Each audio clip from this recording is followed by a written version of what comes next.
So this is what we call a hybrid diesel machine. In this case, we've named this the eco generator. A hybrid diesel basically means it's a diesel machine, but coupled with batteries and solar panels. So you'll notice that it's actually closed up, ready for transport. So this is how the machine would arrive at site. So you'll notice that the wings are closed. It's got lifting lugs on the front, so it's dragged up onto a tilt tray, and it's 2.45 millimeters wide, which is the maximum width for a load on a tilt tray. And basically that's how it gets landed on site. So it's a compact unit.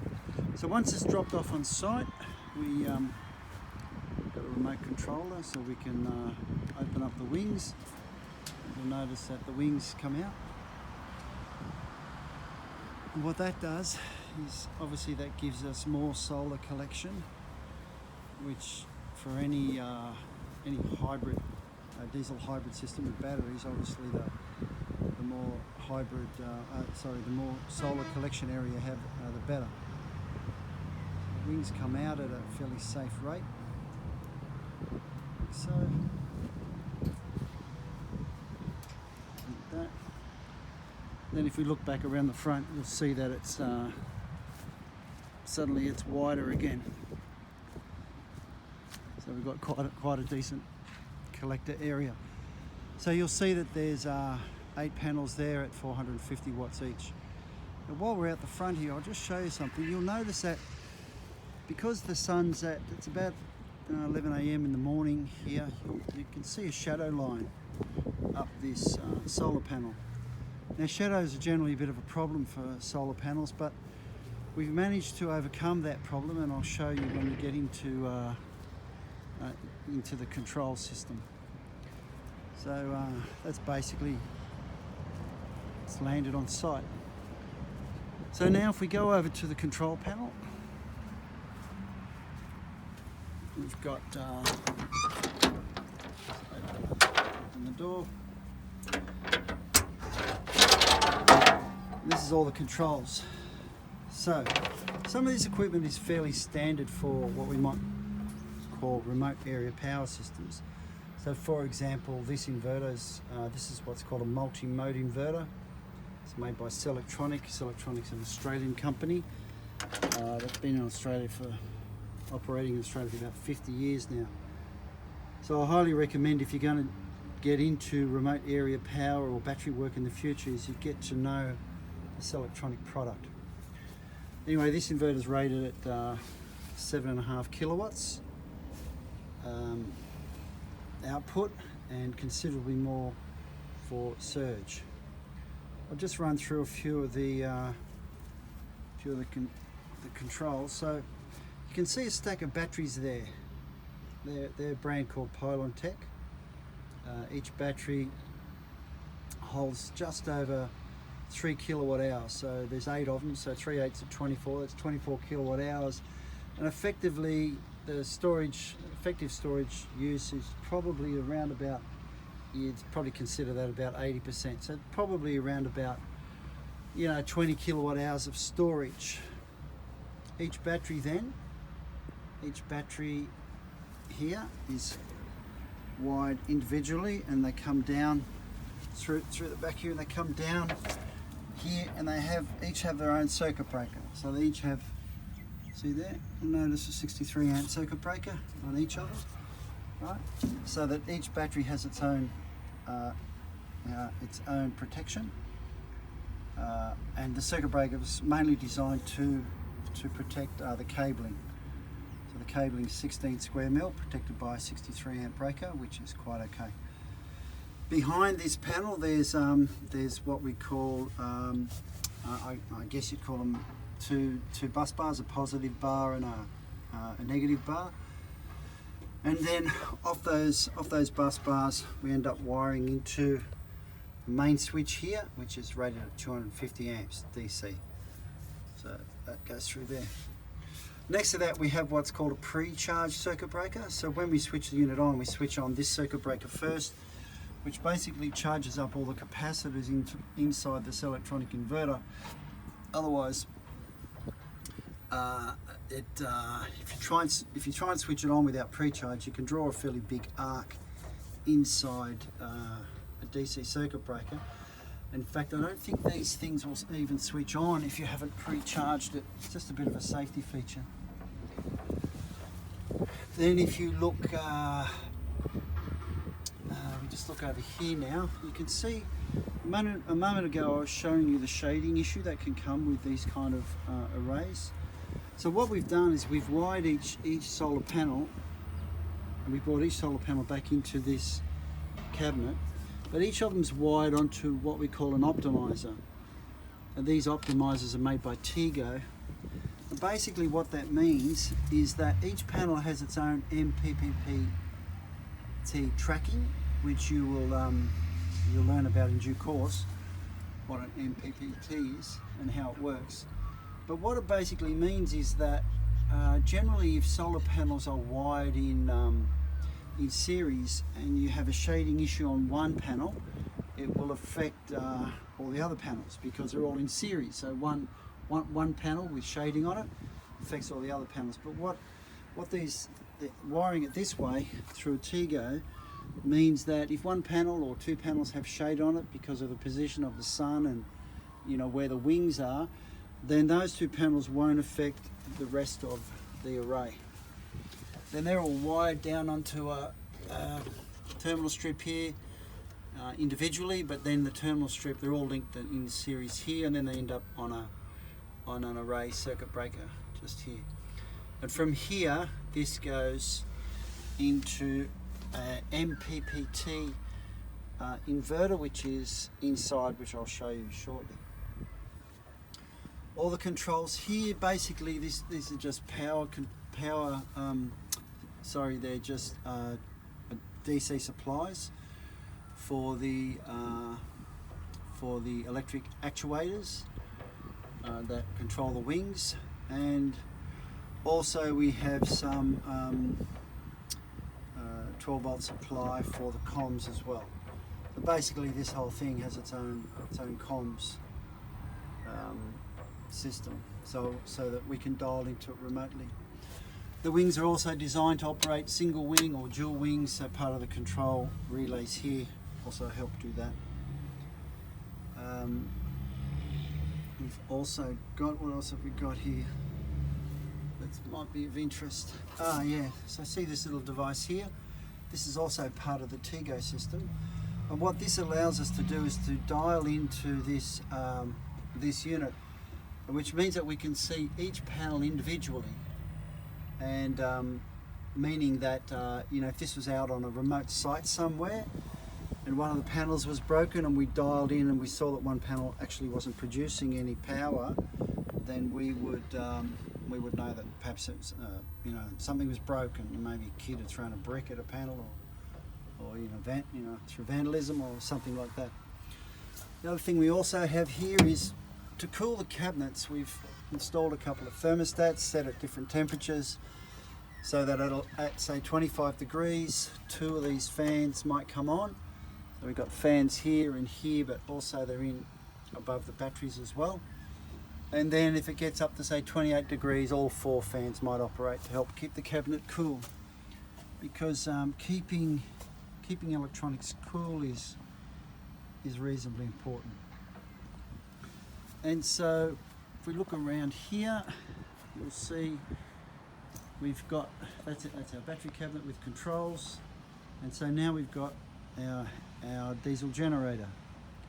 So this is a 13 kilowatt generator. Basically its output from the actual alternator is rated at around about 10 kVA.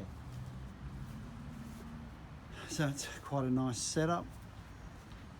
Nice bit of kit. You'll notice also that we've installed here vibration pads, and the reason we put the vibration pads on is twofold. Obviously to cut down on just general noise, because basically vibration, any mechanical parts, makes noise, but also because we're a little concerned that if it was directly connected, that we might have a vibration issue that would find its way up into the ball bearings of the rails. So we figured that putting on some vibration pads would help limit damage to the ball bearings on the sliders above. The other neat thing about these is these are called non-fail vibration pads, meaning that if the rubber actually fails under here, that rubber, it still can't pull off because it's locked. It's got a metal lock in it. So for example, if it was racing down the highway and the rubbers had failed, it's not going to pull off and, you know, allow the machine to fall off the platform. We go in here, we've got, let's have a look here. So if we want to do a direct connection, we can do that here. Normally this has a clear cover on it, but I've just taken the cover off just for this demonstration. But basically we can hook up, if we were hooking up side sheds, we can connect them you know, hardwired, like so. Just lock that up again. Or we have provision on the generator for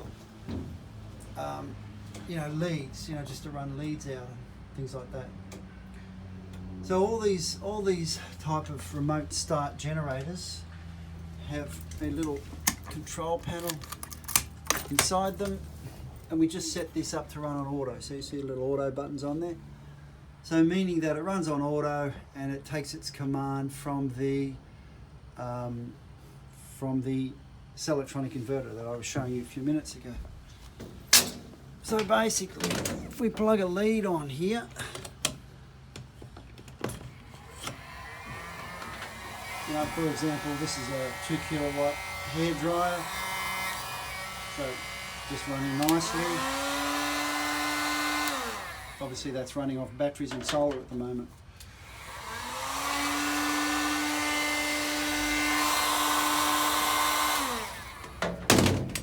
Just lock that up.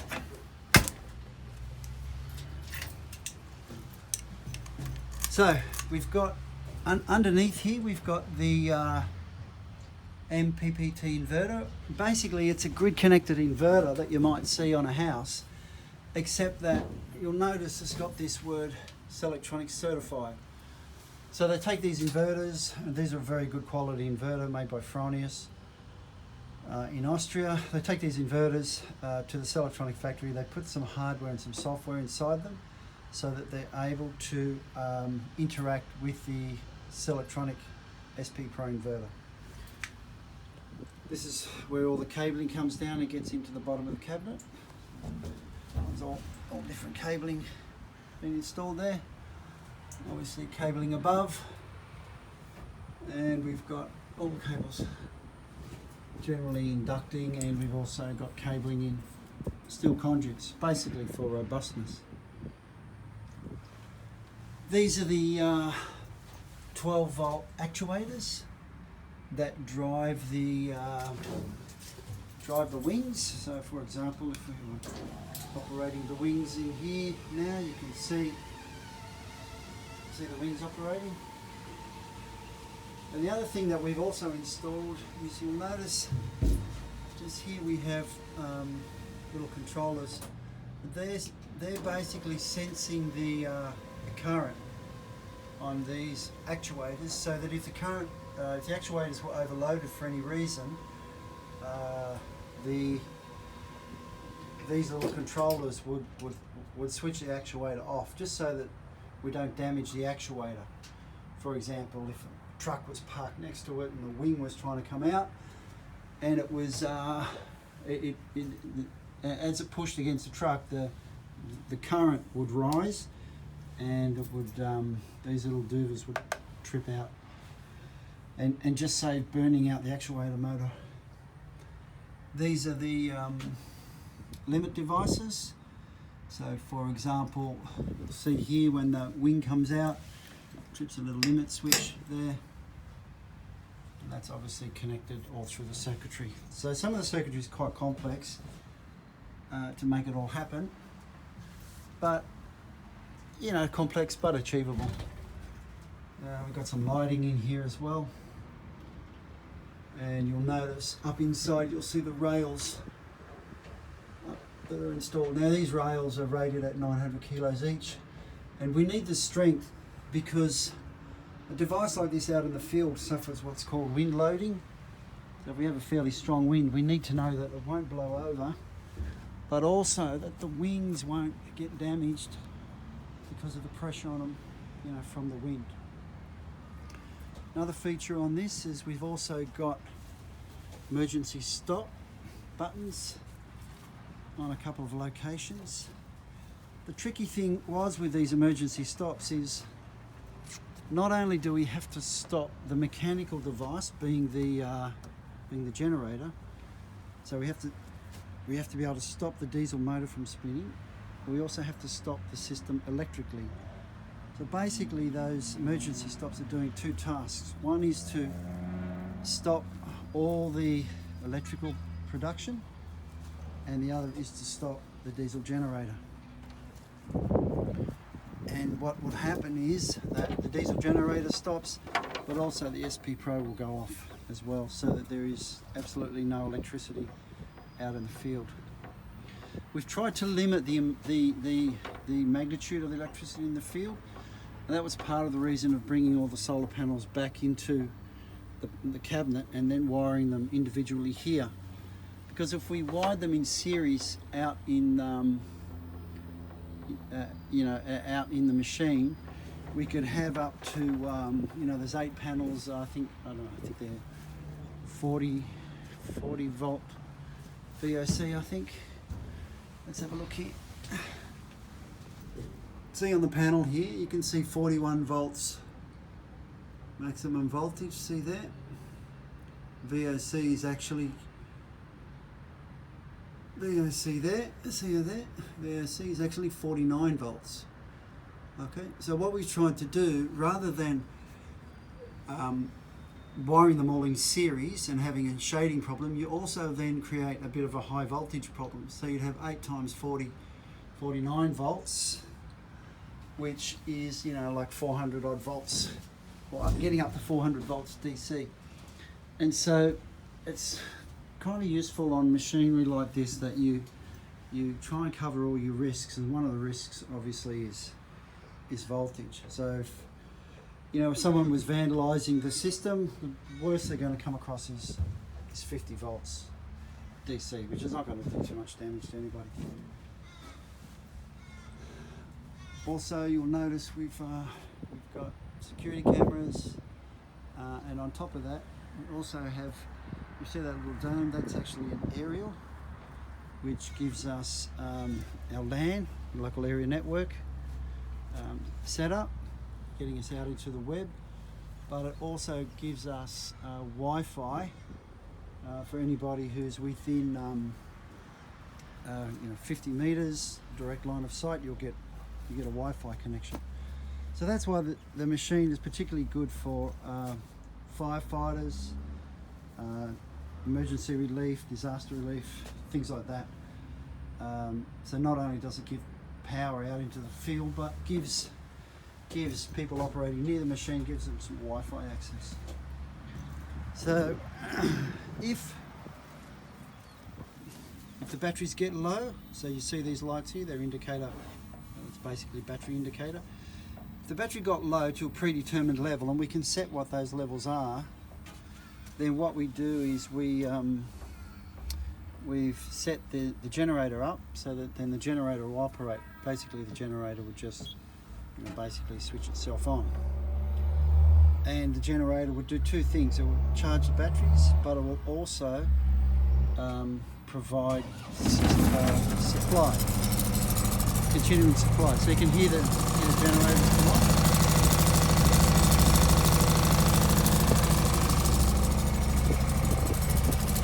And if we look here, we would see the charging source light would come on and go AC. Now, it may not actually do that simply because we've got the batteries at the moment so highly charged that it probably won't try charging won't try charging the batteries.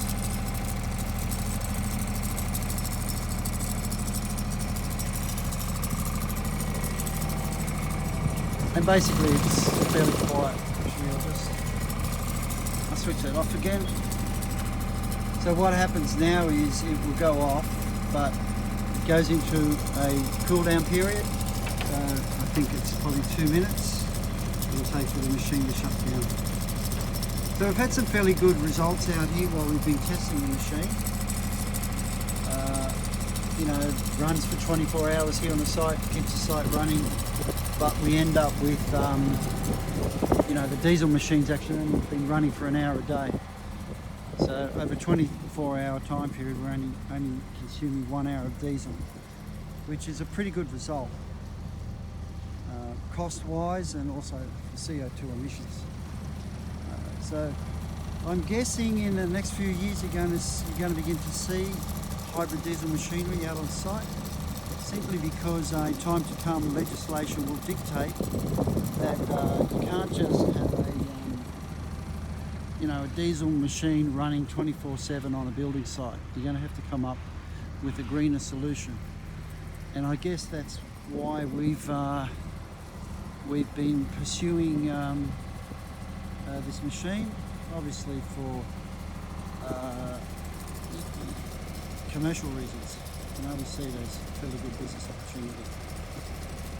So I think I've probably covered everything of interest. I'm sure you'll ask me questions.